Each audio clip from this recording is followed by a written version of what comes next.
Hello guys, আসসালামু আলাইকুম। চলে আসলাম আপনাদের মাঝে আবার নতুন একটা রেসিপি নিয়ে। মোস্ট পপুলার একটা খাবার সিঙ্গারা। কার কার পছন্দ সিঙ্গারা অবশ্যই কমেন্ট করে জানাবেন। আমার কাছে মনে হয় যে ম্যাক্সিমাম মানুষেরই সিঙ্গারা খুব ফেভারিট একটা খাবার। তাই আপনাদের জন্য চলে আসলাম খুব সহজ একটা রেসিপিতে। সিঙ্গারাটা কীভাবে বানায়, কীভাবে ফ্রোজেন করে রাখবেন সব কিছু আজকে ডিটেলসে বলবো। চলেন শুরু করি। এখানে দিয়েছি আমি প্রায় 3 থেকে 4 টেবিল চামচের মতো তেল। সাদা তেলটা আপনারা চাইলে সরিষার তেল দিয়েও করতে পারেন। তারপর দিয়ে দিয়েছি প্রায় 1 কাপের মতো পেঁয়াজ কুচি। তারপর দিয়েছি স্বাদ মতো লবণ, 1 চামচের মতো আদা বাটা আর 1.5 চামচের মতো রসুন বাটা। 1.5 থেকে 2 চামচের মতোই রসুন বাটাটা দিবেন। এরপর এটাকে আমি একটু সামান্য কয়েক মিনিটের মতো ভাজবো। তারপর দিয়ে দিব হাফ চামচের মতো স্লিভলেক্স আর দিব প্রায় 10 থেকে 12টার মতো কাঁচামরিচ কুচানো। আর যখন এই কাঁচামরিচটা একটু বেশি দেবেন তাহলে সিঙ্গারের ফ্লেভার খুবই ভালো আসে আর এটা খুব সুন্দর একটা স্মেল দেয়। তারপর দিব এখানে খুবই সামান্য পরিমাণ আধা চামচের চেয়ে কম হলুদ গুঁড়ো। এটার কালারটা সুন্দর আসার জন্য আমি হলুদ গুঁড়োটাও ইউজ করেছি। তারপরে দিব এখানে হাফ কাপের মতো ডাল। আমরা যে ডালটা দিয়ে চটপটি খাই সে ডালটা আমি দিয়েছি এখানে হাফ কাপের মতো। অবশ্যই ডালটাকে আগে থেকে সিদ্ধ করে রাখতে হবে। তারপর আমি এখানে দিয়েছি বড় সাইজে 4টা আলু আগে থেকে সিদ্ধ করে তারপরে দিয়েছি এখানে। অবশ্যই আলু ডালটা আগে থেকে সিদ্ধ করে রাখবেন। এরপর সর্বশেষ দিয়ে দিব 1 চামচের মতো ভাজা জিরা। ভাজা জিরাটা মাস্ট আপনাকে ইউজ করতে হবে, তাহলে এটার ফ্লেভারটা খুবই ভালো আসবে। এটা কোনো রকম স্কিপ করা যাবে না। তারপর দিয়েছি কুচনো ধনেপাতা। আর ধনেপাতা দেওয়ার পর তো এমন সুন্দর একটা স্মেল আসে সিঙ্গারা থেকে, এটা না খেলে বুঝতে পারবেন না। আজকের আমার এই রেসিপিটা আপনি পুরোপুরি দেখবেন, আমার স্টাইলে করবেন, ইনশাল্লাহ আপনাদের কাছে দোকানের সিঙ্গারা যে টেস্টটা লাগে ঠিক সেম টেস্টটাই আপনাদের কাছে লাগবে।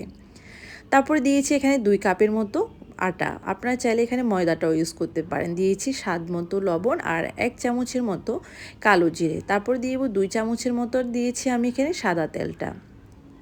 আমি একটু বেশি পরিমাণে সিঙ্গারাটা করব, কিছু সিঙ্গারা আমি ফ্রোজেন করে রাখবো, সেটাও আপনাদের সাথে শেয়ার করব। তাই আমি এখানে 2 কাপের মতো দিয়েছি আটা। আপনারা চাইলে 1 কাপ দিয়েও করতে পারেন। তারপর এটাকে আমি অল্প অল্প পানি মিশিয়ে খুব সুন্দর করে একটা ডো তৈরি করে ফেলবো। অবশ্যই ঠান্ডা পানি দিবেন, কোনো গরম পানি ইউজ করবেন না। তারপর আমি ডোটাকে খুব সুন্দর করে মেখে খুবই হালকা একটু তেল দিয়ে প্রায় 1 চামচের মতো তেল দিয়ে এটাকে আমি আধা ঘন্টা রেস্টে রেখেছি। তারপর এটাকে আমি এখন বানাতে আসছি। যদি সময় থাকে হাতে তাহলে আপনি 1 ঘন্টা 2 ঘন্টাও রাখতে পারেন। আপনার যখন ডোটা পারফেক্ট হবে তখন আপনার সিঙ্গারাটাও খুবই পারফেক্টলি হবে। এরপর দেখতেই পাচ্ছেন আমি সিঙ্গারাটা কীভাবে তৈরি করছি, খুবই ইজিলি। আপনারা যদি একটু মনোযোগ দিয়ে দেখেন তাহলে আপনারা খুব পারফেক্টলিভাবে সিঙ্গারাটা করতে পারবেন। প্রথম যে শিখতে হলে যে সব কিছু পারফেক্টলি হয় তাই না। আমিও যখন প্রথম বানিয়েছি আমারটা এতটা পারফেক্টলি ছিল না, কিন্তু করতে করতে শিখতে শিখতে সব কিছুই পারফেক্টলি হয়ে যায়। তো আপনারা আপনাদের সুবিধার্থে আমি খুব ইজিলি খুব সহজভাবে আপনাদের সাথে আমি রেসিপিটি শেয়ার করার ট্রাই করেছি, যেন আপনারা খুব সুন্দরভাবে পারফেক্টলি এই সিঙ্গারাটা তৈরি করতে পারেন। তো দেখতে পাচ্ছেন আমি একটা সিঙ্গারা তৈরি করে দেখিয়েছি, আমি আরেকটা সিঙ্গারা তৈরি করে দেখাচ্ছি। আশা করি আপনারা দেখেই বুঝতে পারছেন যে আমি সিঙ্গারাটা কিভাবে তৈরি করছি। আর যদি কোনো রকম কোনো অসুবিধা হয় বা যা বুঝতে যেন না পান তাহলে অবশ্যই আমাকে কমেন্ট বক্স করে জানাবেন, তাহলে আমি আপনাদেরকে অবশ্যই শেয়ার করে সব কিছু বলে দেব। তো মোটামুটি আমার এখানে সবগুলো সিঙ্গারা হয়ে গেছে। প্রায় আমার 2 কাপের সিঙ্গারা হয়েছে 35 থেকে 40টার মতো। আমি একজাস্ট গণি নাই, কিন্তু আইডিয়া করে বোঝা গেছে যে প্রায় 40টার মতো আমার সিঙ্গারা হয়ে গেছে। আপনি 1 কাপে 20টার মতো সিঙ্গারা হয়। তো সেক্ষেত্রে আমি এখানে প্রায় 10টার মতো সিঙ্গারা ভাজবো আর বাকি সিঙ্গারাগুলো ফ্রোজেন করে রেখে দিব।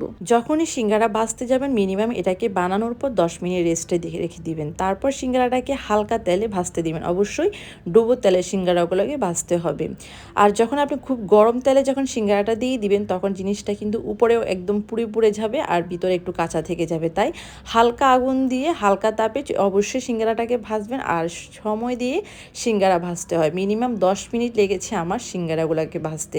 তো এই জন্য কালারটা এত পারফেক্টলি এত সুন্দর আসছে। আর সিঙ্গারা যখন আপনি ফ্রোজেন করে রাখবেন সিঙ্গারাগুলোকে তৈরি করে এটাকে একটা প্লেটে রেখে দিবেন ডিপ ফ্রিজে। এটা যখন একটু শক্ত হয়ে আসবে তখন আপনি এটা বক্সে ভরে রেখে দিবেন, যে কোনো সময় আপনি খেতে পারেন, বাচ্চাদের টিফিনে দিতে পারেন।